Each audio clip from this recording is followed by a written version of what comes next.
So a little bit of background for this project as well, as I was trying to figure out what exactly I would perform, because all I knew setting out was that this would be a lecture recital.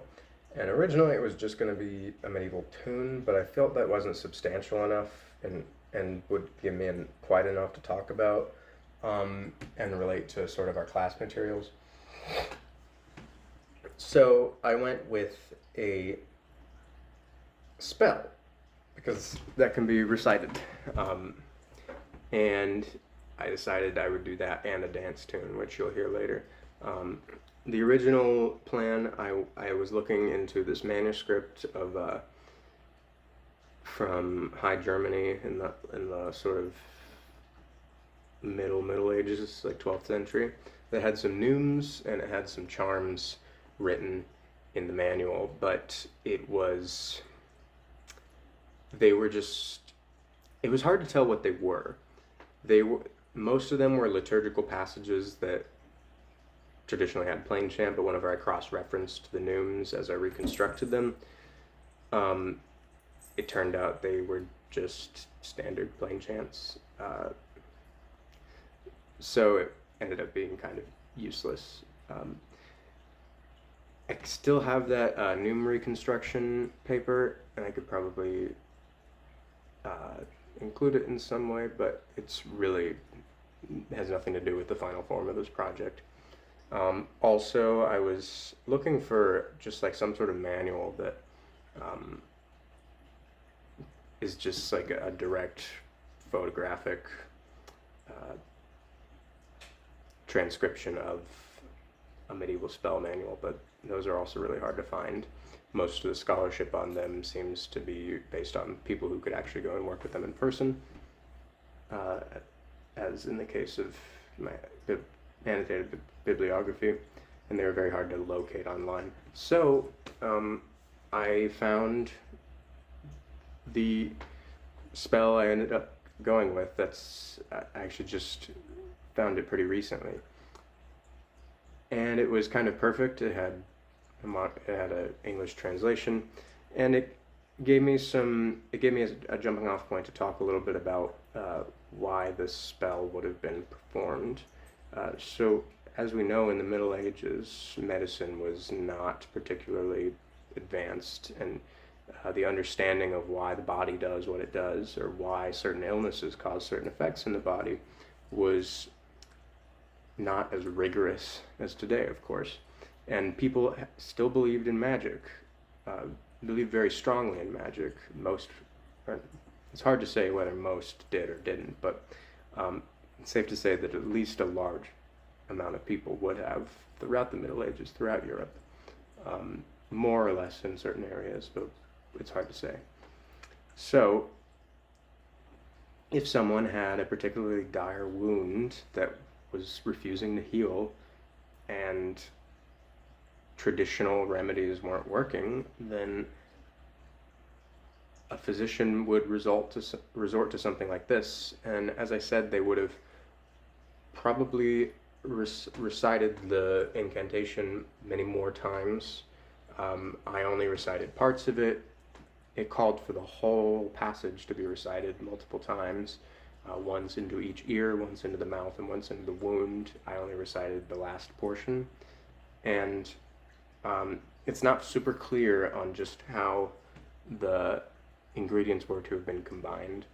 It doesn't give measurements. It just says prepare these herbs, crush them in the dust, mix them into a paste of ash and water, and then combine them with an egg and soap paste, and apply egg wash or egg mixture to the wound, apply the salve, say the Galdor again, and then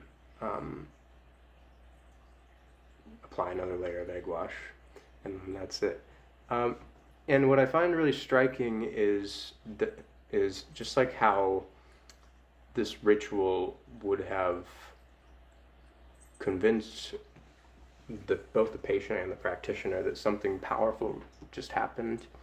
I find it interesting that the as the author of the study on this notes, I find it interesting how the herbs are each individually called upon sort of as soldiers to fight in this battle against an illness or venom.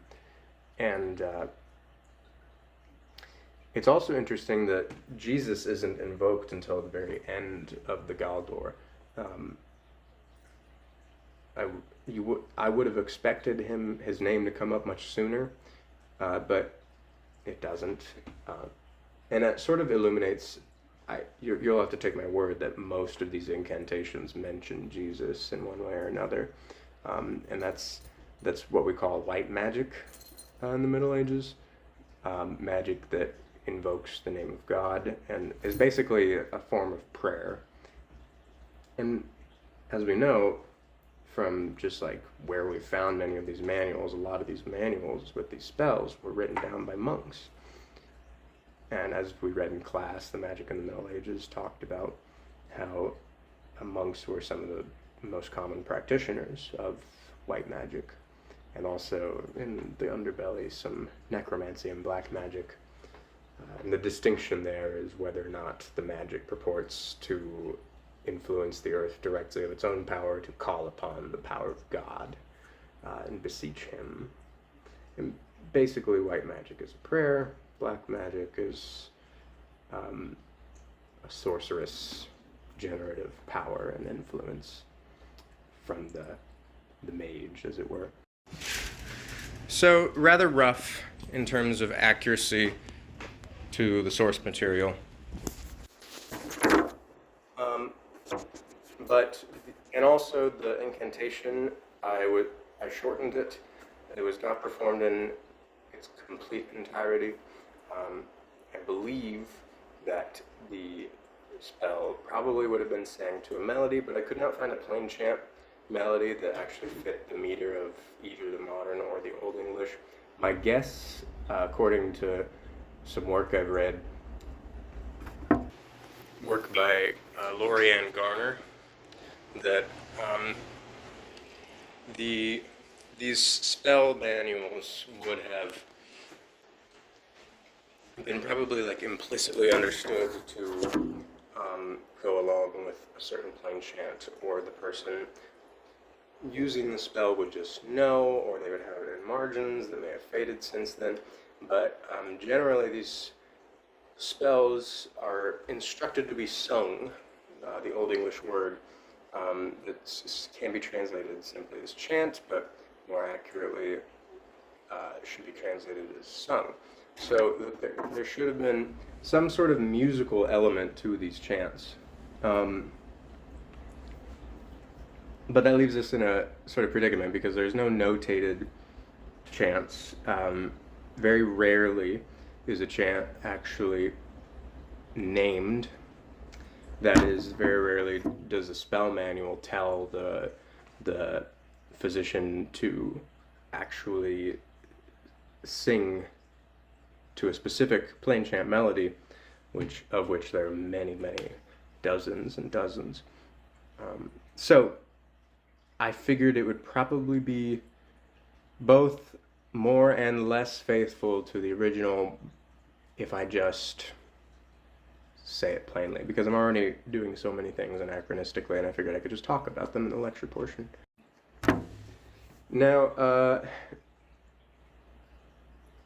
please enjoy this very fun video we made with, I just kind of sent out a call to action to several of my friends at once and said, who's available right now? I need to perform a healing spell on someone.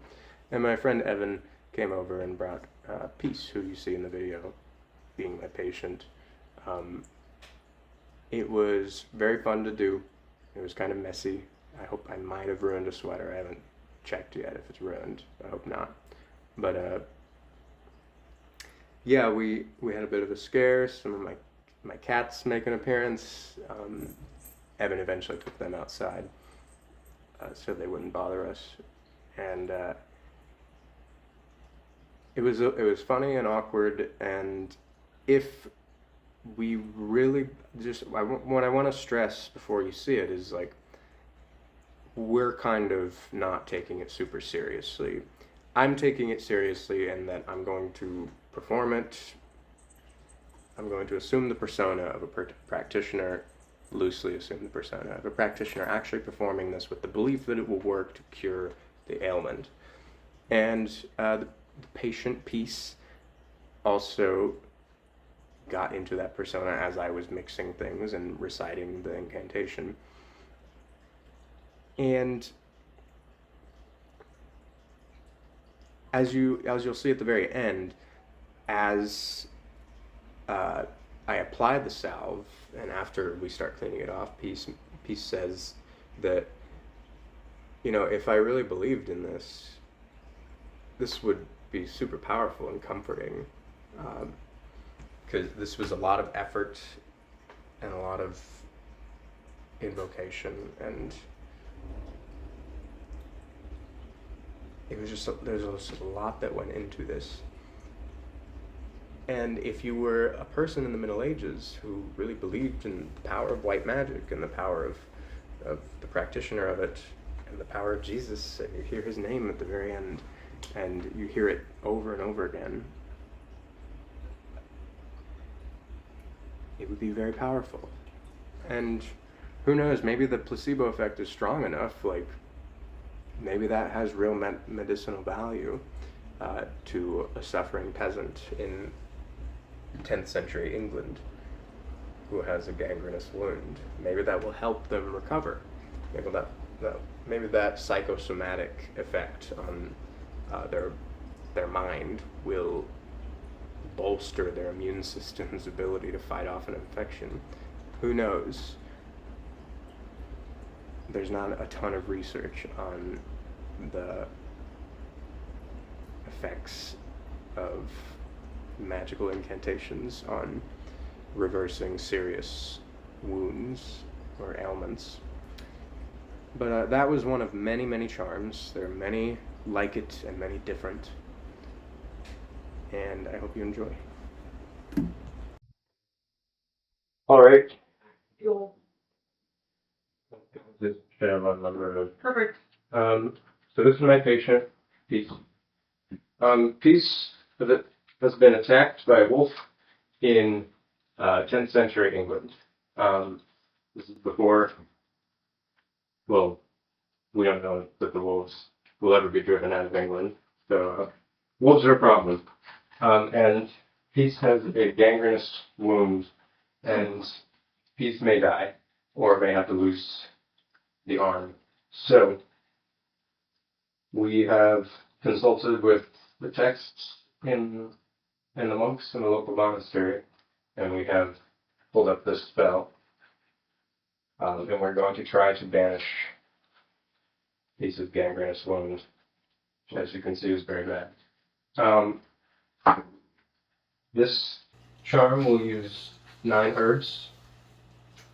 They are mugwort, wetbraid, lungskye, atorlacon, magathon, nettle, sour apple from the woods, feeling, and phenol, old soap, and an egg mixture.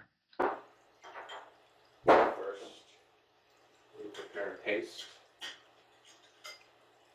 with water and ash.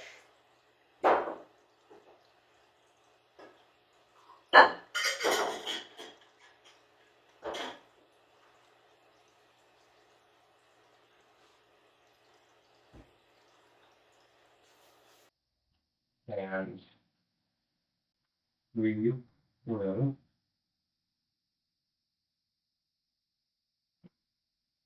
prepare an egg mixture. We will use 2 eggs.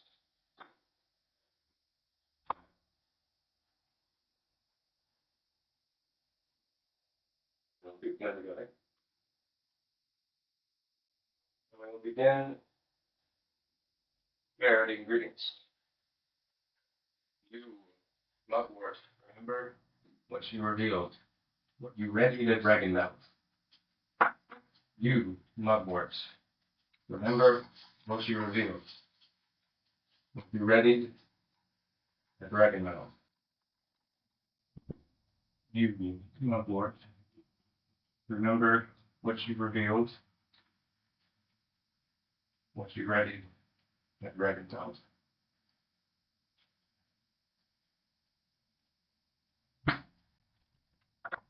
Una, you are called, eldest of wars. You prevail against, against, against. You prevail against venom, against on-flyers. You prevail against the loathsome affairs across the land. Una, you are called, eldest of wars. You prevail against, against, against. You prevail against venom, against on-flyers. You prevail against the loathsome one that bears across the land. Una, you are called, eldest of wars. You prevail against, against, and against. You prevail against venom, against on-flyers. You prevail against the loathsome one that bears across the land. You, liberate, mother of wars, open to the east, within, mighty.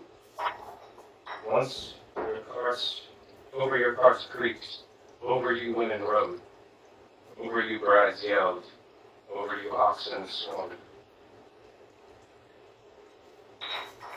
And you, great mother of wars, open to the east, within, mighty. Over you hearts creaked, over you women rode, over you brides yelled, over you oxen snorted. And you, great mother of wars, open to the east, within, mighty. Over you hearts creaked, over you women rode, over you brides yelled, over you oxen snorted.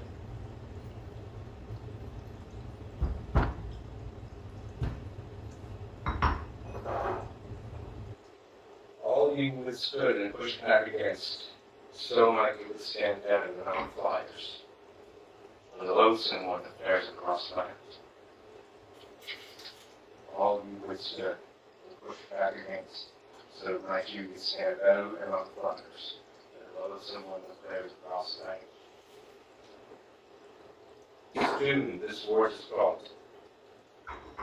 She who on stone grew, she stands against venom, she crushes pain.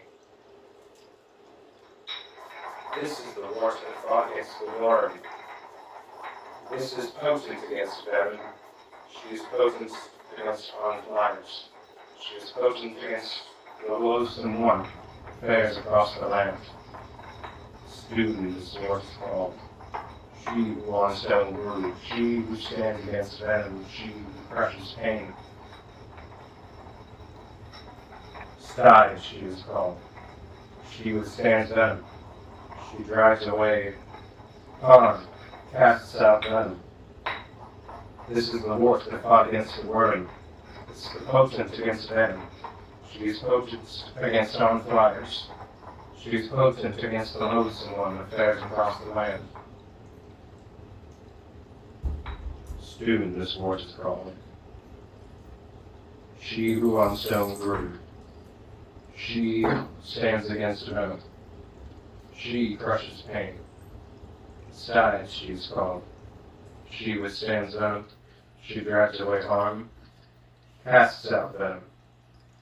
This is the wart that fought against the worm. This is potent against venom. She is potent against on-flyers. She is potent against the loathsome one that bears across the land.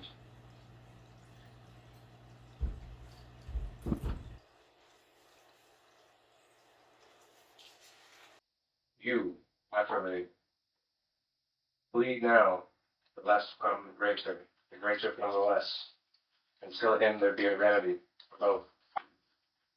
You, Athelman, flee now the less than the greater than the less. Himself for him there be a remedy for both. You, Athelman, flee now the less from the greater from the less. For him there be a remedy.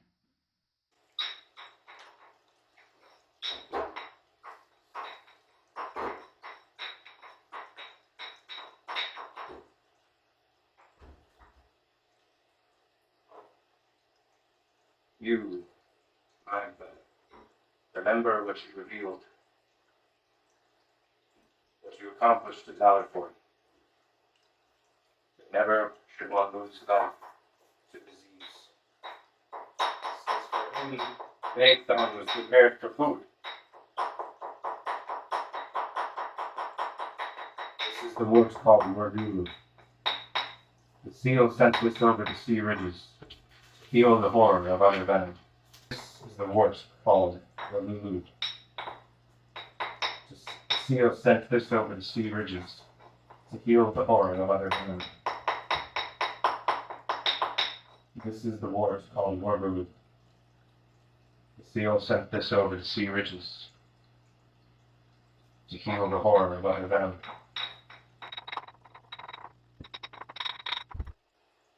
These 9 are potent against 9 venoms.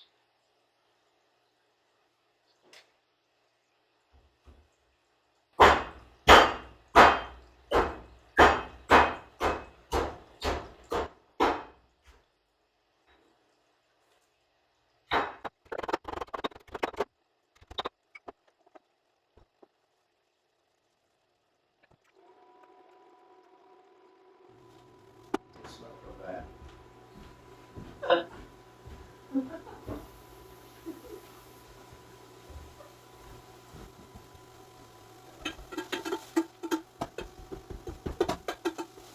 You want cookie?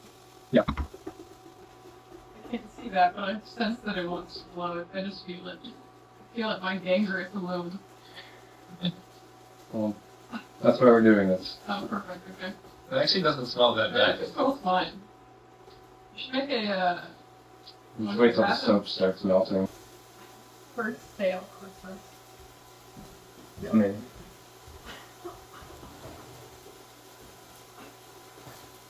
Does it look delicious? Yep. And I look at it and draw the face he did in this perfect chair. I think you can look at it. Oh.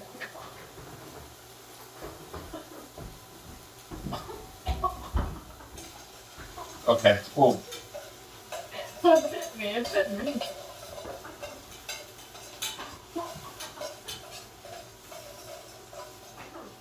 Delicious. Oh. Oh. Yeah. Oh, that's bad. Oh. This is for my health.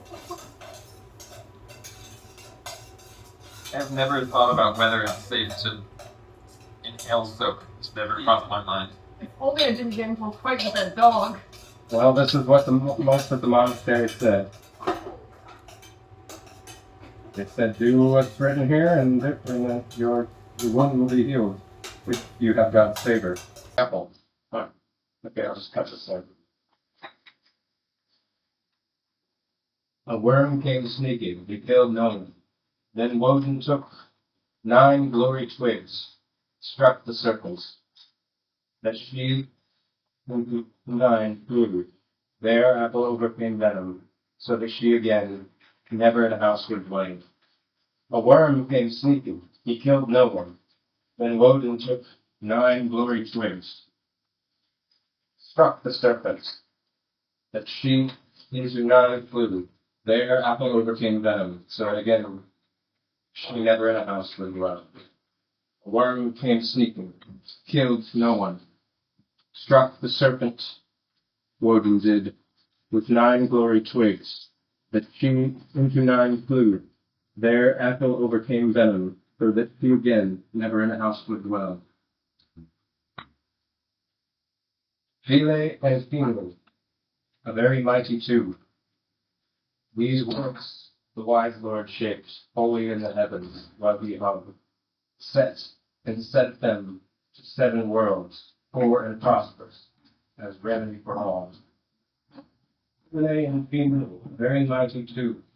These warts the wise Lord shaped, holy in the heavens, what we hug, set and sent them into 7 worlds, poor and prosperous, the remedy for all.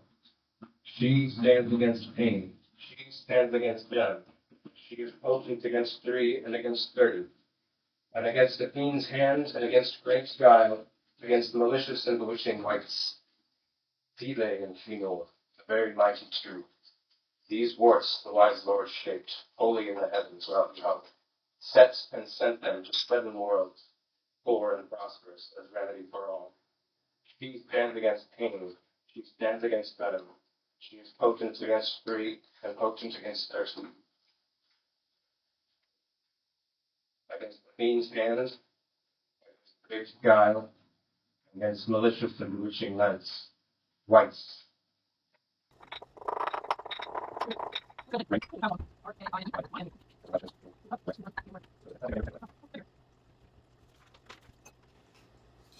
Now may the 9 warts fight against 9 might figures, against 9 venoms and against 9 unflyers, against the red venom, against the running venom, against the white venom, against the blue venom, against the yellow venom, against the green venom, against the black venom, against the blue venom, against the brown venom, against the purple venom, against worm blister, against water blister, against thorn blister, against thistle blister, against ice blister, against venom blister. If any venom comes flying from the east, or any comes from the north, or any from the west over folk, now may the 9 warts fight against 9 might fleers, against 9 venoms and against 9 unflyers, against the red venom, against the running venom, against the white venom, against the blue venom, against the yellow venom, against the green venom, against the black venom, against the blue venom, against the brown venom, against the purple venom, against worm blister, against water blister, against thorn blister, against thistle blister, against ice blister, against venom blister. If any venom comes flying from the east, or any comes from the north, or any from the west over folk, now may the 9 warts fight against 9 might fleers, against 9 venoms and against 9 flyers, against the red venom, against the running venom, against the white venom, against the blue venom, against the yellow venom, against the green venom, against the black venom, against the blue venom, against the brown venom, against the purple venom, against worm blister, against water blister, against thorn blister, against thistle blister, against ice blister, against venom blister. If any venom comes flying from the east, or any comes flying from the north, or any from the west over folk,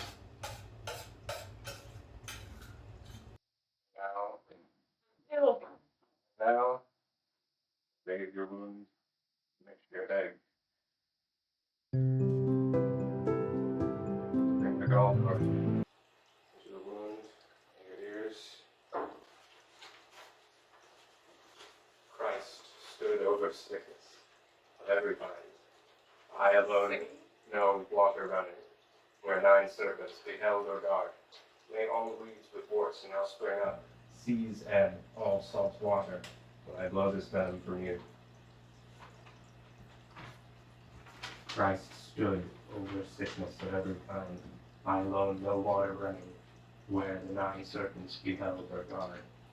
May all weeds with warts now spring up, seeds ebb, all salt water, when I blow this venom from you. Christ stood over sickness of every kind. I alone know water running, where the 9 serpents beheld. May all weeds with warts now spring up, seeds ebb, all salt water, when I blow this venom from you. Christ stood over sickness of every kind. I alone know water running, where the 9 serpents beheld their God. May all weeds with warts now spring up, seeds ebb, all salt water, when I blow this venom from you. Alright, Awesome. and now, Is that cold? Enough. you know, I'll bring it. And now I'll say it again. Where am I getting If any venom comes flying from the east, or any venom comes from the north, or any over the west folk, Christ stood over sickness of every kind. I alone know water running. Where the 9 serpents beheld the guard. May all weeds with warts now spring up. May seas ebb all salt water. When I blow the stone to you. Hold on. Hold on.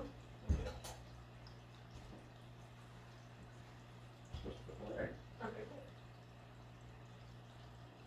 If any venom comes flying from the east, or any comes from the north, or any over the west folk, Christ stood over sickness of every kind. I alone know water running. Where the 9 serpents beheld their God. May all weeds with warts now spring up. Seas ebb all salt water when I blow the stone from you.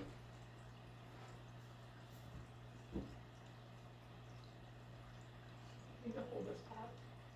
No. Oh, that's it. That was oddly comforting, and this is very warm and nice. Well, there you go. Try it some. Can you hold that? Yes. Get something clean now. Alright. So is your gangrene gone? Let's see. Well, let's wipe it off.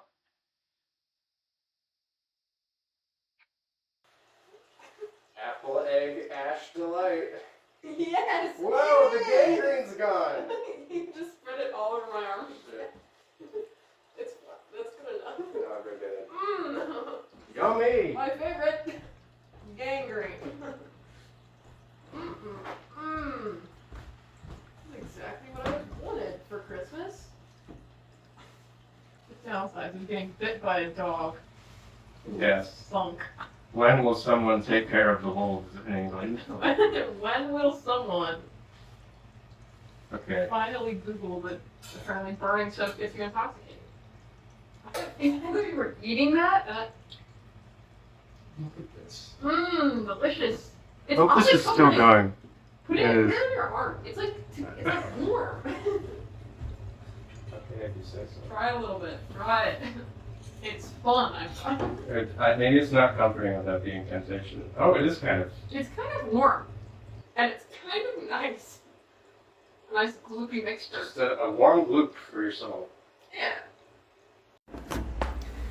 And that ends the incantation part of the project, and there's a bonus part because my friend Evan is a musician, and I didn't want to perform the medieval dance without just like solo. Although I would be capable, I really figured it would be more immersive to have a group play it. And you'll hear this in a moment, but this is a very simple melody played by 2 skilled musicians and Peace, who's not a musician, just playing a really accessible percussion instrument, the bells, which that is the only instrument in the video that is actually not anachronistic. I mean, the bells are, I think they're styled after like Indian dance bells, but they certainly would have been something that medieval people had, and we know that. We know they have something like jingle bells. But the bouzouki, that's the long lute, that is highly anachronistic, although it sort of makes its way into a lot of medieval themed music these days, but that is entirely anachronistic. There is basically not an instrument like that at all in the medieval period. There were some long neck lutes, but they would have had 2, maybe 3 strings. They wouldn't have been tuned like that. The reason long necked lutes didn't exist in the Middle Ages is because to build a high tension long neck lute, you have to build it with a truss rod, and that is a steel high tensile rod that goes through the neck. So yeah, the bouzouki, totally anachronistic, although the lute, which would have existed, and which it shares a family with, was also a double-stringed instrument. You can see in the video that the bouzouki has 8 strings, and the viola is also anachronistic. That wouldn't come around until the early 1600s, roughly, at the earliest. By the way, the tune is called Horses Branle, spelled Brancels, and that is a tune from, I believe, Bretagne, which we have the oldest recorded, written, notated score for that piece. Comes from, I believe, around the 16th century, early 16th century, but it's believed to be somewhat older than that. How old, we can't say, but it was from a dance manual with many dances that are believed to be extant. It's not believed that all of those dances were composed by a single person. So it's a folk dance. It's very popular among medieval fiddlers. You can find many recordings of it online, and I happen to already know it. I learned it many years ago. And it's very easy to teach another skilled musician. I actually just taught Evan less than 2 minutes before we started recording how to play it, and then we recorded. It was a great blast. Last thing about the instrumentation is both the bouzouki and the viola were tuned a vielle, which is, as I mentioned, the vielle is the predecessor to the lira and the violin family and the viol family. And the vielle, this 4-string vielle typically was tuned with, from the lowest string up, a C, G, C, G. So the lower 2 strings are an octave below the upper 2 strings, and they're both in fifths respectively, with a 4th in between them. And I can show you that.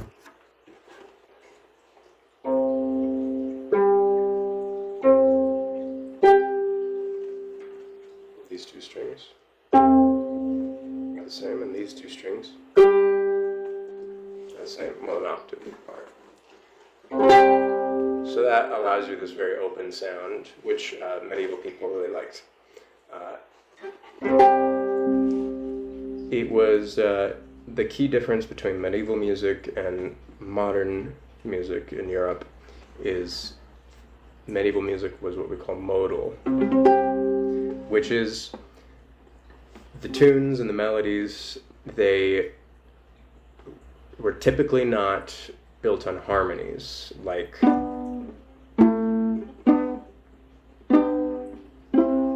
they don't have harmonies like you could find on a keyboard. They don't have chord progressions. They don't have complex motion of keys and tonics and dominants and chords moving to other chords and pointing in a certain way. They had a scale conception of music. And this sound escaped them. They didn't have that in their music.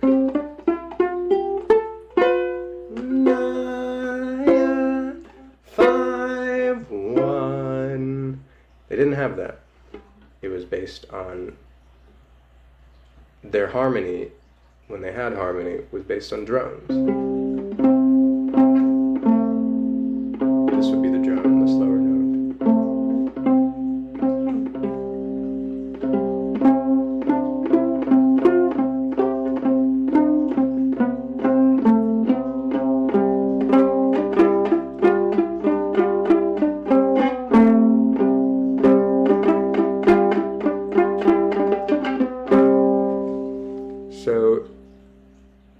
that's why they liked instruments like these. Originally, it was tuned like this, so they could just, play a melody and have the same strings below, and they could just, the harmonies was created by the point you were on the scale and its relation to the tonic, the lowest note of the scale, the first note of the scale, if you like.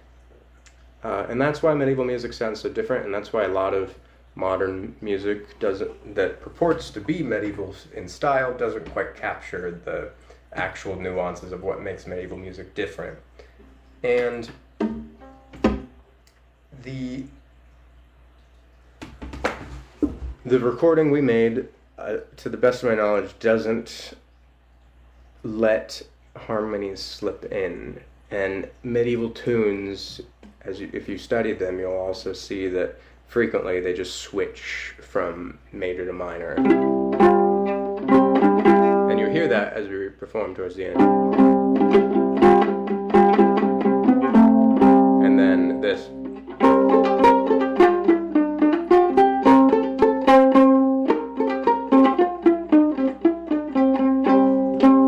And then.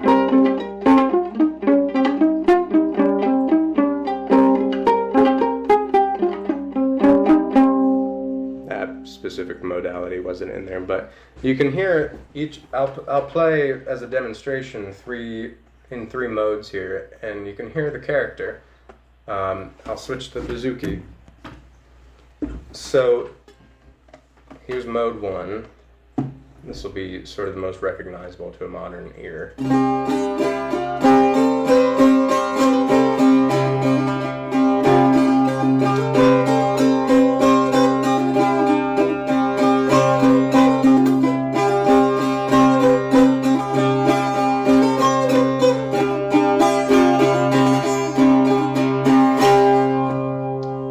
Based on the open strings. So I can just play all the open strings, and to a medieval ear that would sound great.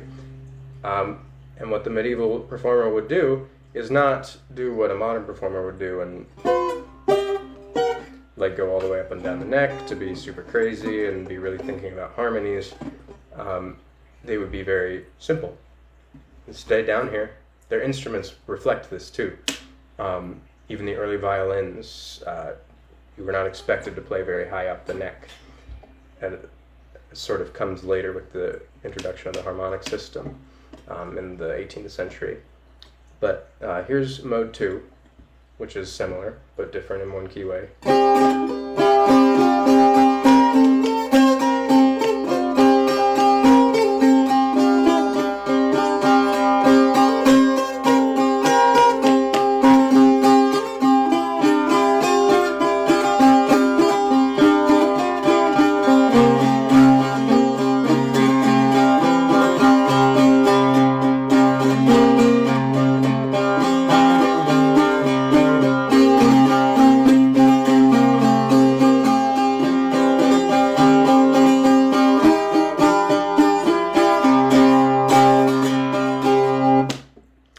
That's called the Mixolydian mode.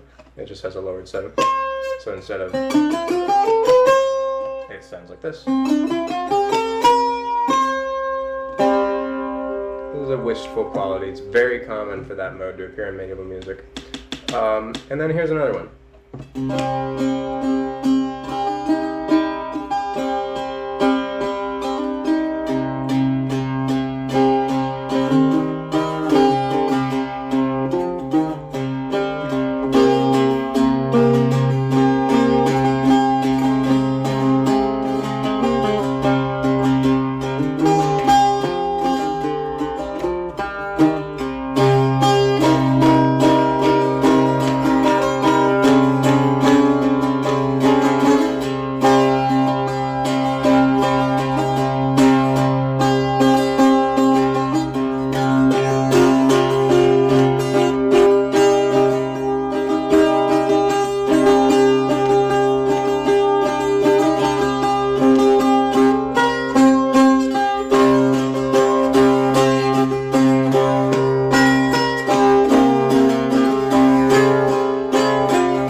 standard minor mode, or, oh god, Aeolian. They have these Greek names. Anyway, I hope that covers just about everything. Please enjoy the performance of Horses Brownway from Bretagne.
Fantastic. Wow. Thank you very much. Killed it. Peace.